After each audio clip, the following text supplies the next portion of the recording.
Hey guys, it's Steve from Skull Gaming Network. Welcome to another Retro Bowl video with the Notre Dame Fighting Irish on Saturday. And in today's video, what you're going to see are highlights from my 3 playoff games which made up my bowl game. We finished the year ranked 44th. Our point differential was plus 440. And then in our bowl game, we lost 64-47 on differential. So we're going to cut to those highlights, show those, and then at the end we're going to show the recruiting class for next year. And loading into our first of 3 games that make up our bowl season, we're playing Michigan. They get up early on a 7-0. We're on offense, and Sweezy with the catch makes a defender miss, and he is gone down the sidelines for a 38-yard touchdown reception. We're going to go for 2, and we take an 8-7 lead. Michigan with the ball. They get a touchdown right back. It's now 14-8. And on 4th and inches, we're going to go for it on offense. Hit Sweezy on the deep post for 37 yards. After an incompletion, on 2nd and goal, we hit Kern for a 9-yard touchdown. It's 14-all.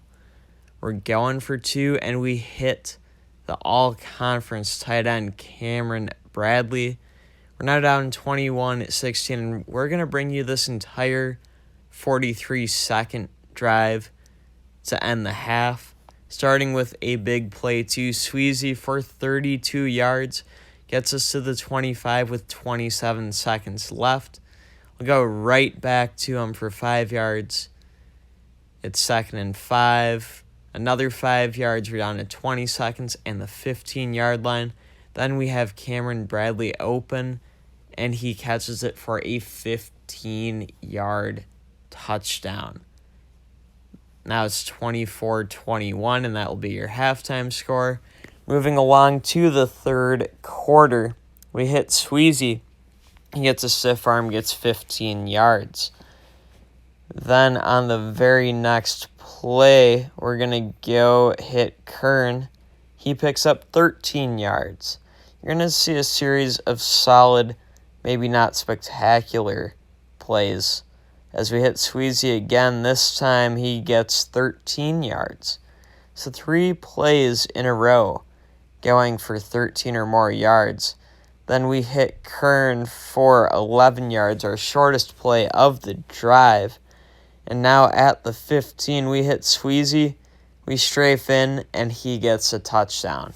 So every play of that drive went successfully for over 10 yards. We go for 2. We get the 2. It's 32-21. Michigan scores to make it 32-28. Back to offense, and Kern with the catch breaks a tackle, gets 23 yards. Moving along in the drive, we hit Sweezy for a 16-yard touchdown strike to make it 38-28. We go for 2, and that is 40-28. Then we're back on offense after a Michigan punt. We hit Sweezy on the screen. The defender misses his tackle. We strafe in, and then we dive down forward. We're trying to get the clock down so Michigan won't come back and score. And then we hit Bradley for the touchdown. 17 seconds left in the game. It's 46-28. We get the 2, and it is 48-28. Now for the second game in our bowl game series, we're playing against a team I did not convert to a college team, so we are taking on the Kansas City Chiefs. They're up 7-0. But Cameron Bradley gets us to the red zone with a big 42-yard catch. Then we run it in on the ground with Kern. It's 7-6, going for 2, and we will get it to Kern to make it 8-7. But Kansas City, they'll strike back with a field goal. It's 10-8. Bradley proving why he's an all-conference offensive player at tight end at a minimum, maybe even an All-American, as he gets a 42-yard gain, setting us up just outside the red zone. Then Sweezy shows why he's also first team All-Independents, as he gets the touchdown. It's 14-10. Now it's 16-10. Kansas City, they're going to strike back and take a 17-16 lead. We'll bring you this 47-second drive 47-second drill, whatever you want to call it, to end the half, or it's a hurry-up offense. You can see how I manage the clock when there's only a little bit of time left. I got a little bit lucky that I wasn't tackled inbounds. Sweezy moving down the sideline will step out at the 26 with 24 seconds left. My goal is to get to about the 25 with about 25 seconds left. I did that here, and then we hit Bradley for the touchdown to make it 22-17, and now we're up 24-17 at the half. Now in the third quarter, we hit Sweezy on the outside.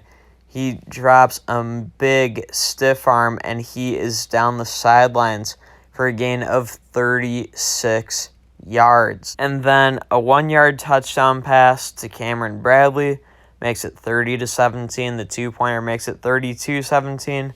Kansas City strikes back with a touchdown to make it 32-24.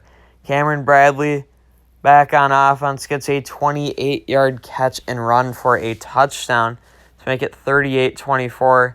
The 2-pointer makes it 40-24. Kansas City is going to fight back and make it 40-32, cutting it to an 8-point game. 40 seconds left. We'll show you the rest of this game.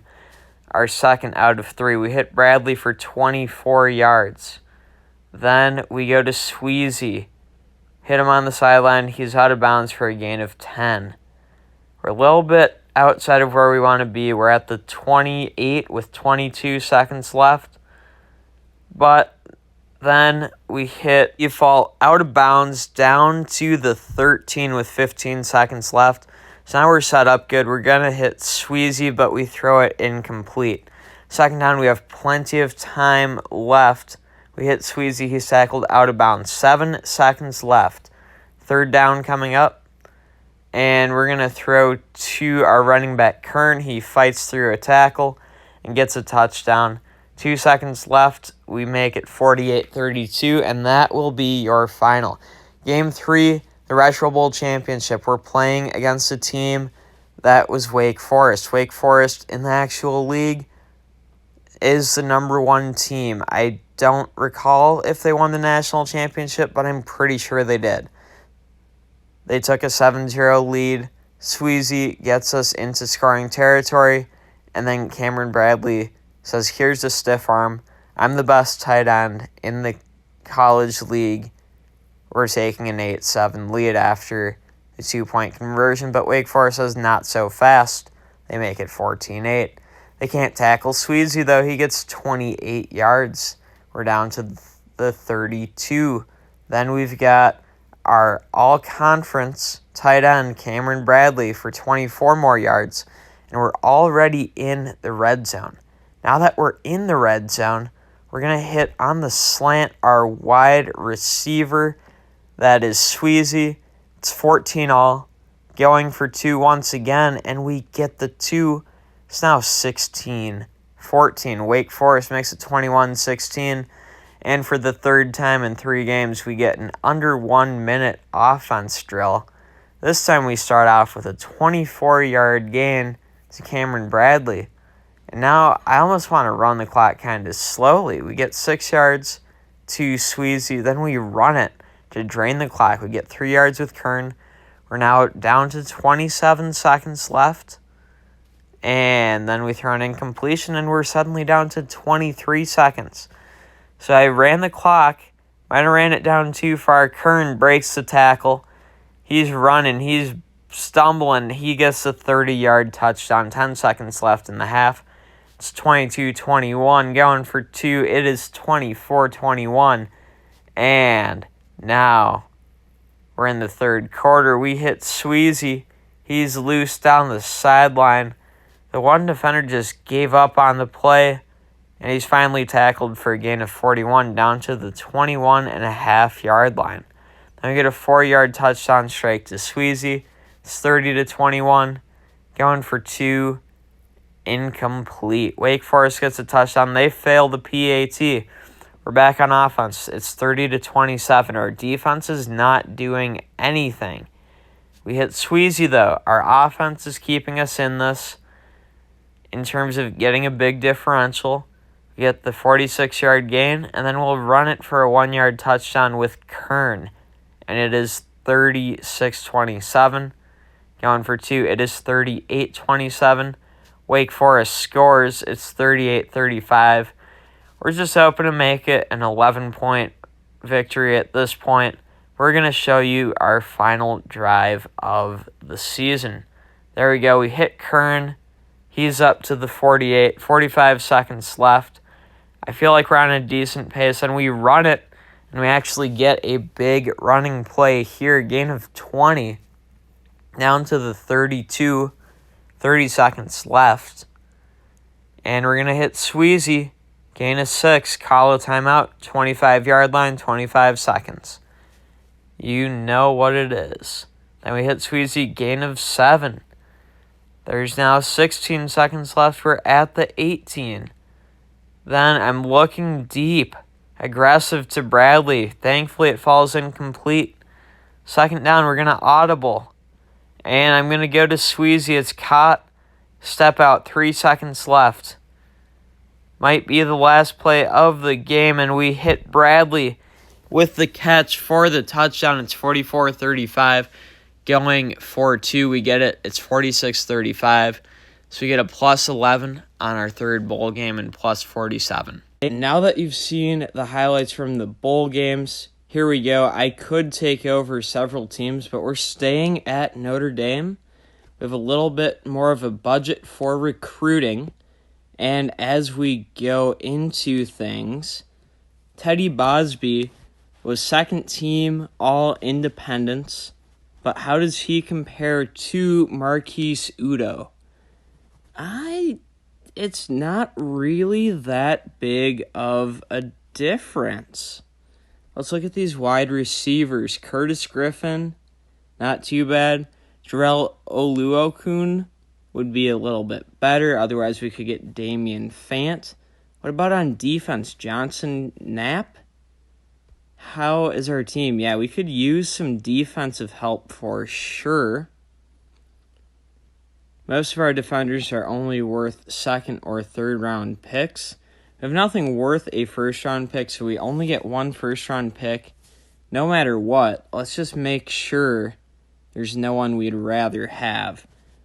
I think we're going to go with Johnson Knapp here and secure ourselves a big-time defender. Now in round 2, Oluokun still on the board. J.C. Yassine, not very good. Case Sudfeld could help the defense. Taj Dixon would have max speed at wide receiver. So let's look. At wide receiver, we have Jay Sweezy, good speed but low stamina. He is worth a second-round pick if we want to trade him. Adam Hayden's only worth a third. Marcus Goddard, we're going to trade him. He's the worst player on the team. Trayvon McCain is worth a second. Would I rather have Derek Michael? I think I would because he is a year younger. So we're putting these guys in the transfer portal. We'll pick up Case Sudfeld, 100%. And then, Oluokun is really tempting. But I also said I was going to get Michael. What do I do here? I think I've got to keep Sweezy for right now. Do I trade Monte Kern in? Who are there at running back? There's really no one. I'm not going to trade my first team all-conference tight end Cameron Bradley. I think we're going to go with Oluokun. And then hope in round 3 someone falls. Or if not, we're going to trade Adam Hayden. Let's get a better defender at least. Julian Rush looks pretty good. Or would I rather have J.P. Curry? Let's see. We have 2 D linemen, a linebacker. Let's get J.P. Curry at defensive back. And I think that might be our team for this next year. We'll trade him in for coaching credits. And then for this year, I am contemplating potentially tanking a lot of the year. what that would look like, I would sit out my key players except for 4 games, so they get a redshirt year this year. I would play them in 4 big games, and you would see them playing in those marquee games in videos. Those would be the games where I actually try. The rest of them, I wouldn't try.